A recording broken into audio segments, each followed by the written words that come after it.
The best 4-finger control setup for standoff. Playing with 2 of our thumbs, we also introduced 2 of our index finger to click more buttons at the same time.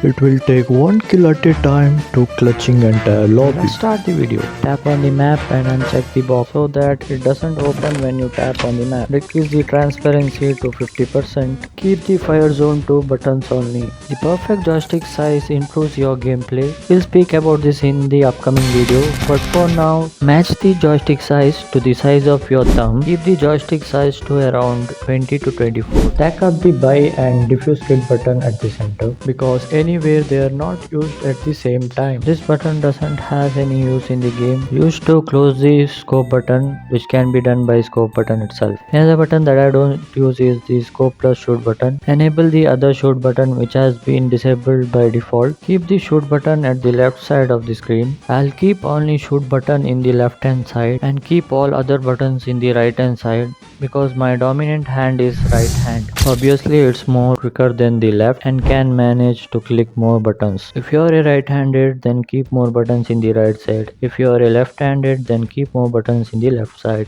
Keep it to 100% so that you don't misclick somewhere else. Reducing the transparency is much more important because you cannot see the enemy. Already the size of the screen in the mobile is smaller than other devices and it also blocks the view of the enemy.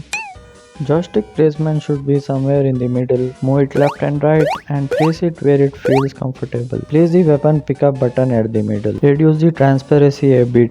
Now move rest of the button to the right hand side. On the right hand side, keep every button size to 30% and then the transparency to the 10%. Later on we'll reduce it to 0%. Make the crouch button to the hold. In toggle button you have to crouch and uncrouch back to back. It just reduces your speed, so not recommended. Keep the weapon switch button little bit higher than the rest and the utility button right below it. Weapon dispose button towards the right.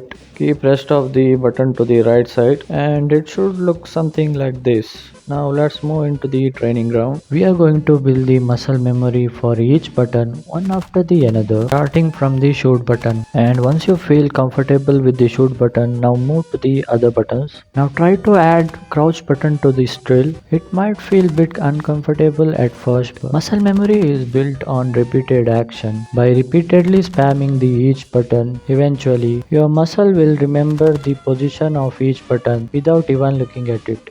You can practice the jump button by doing the B-hop. This will give you a better idea of how the jump button works. There is something called as hair pick. I know you are hearing this for the first time, so I got everything covered in the next video.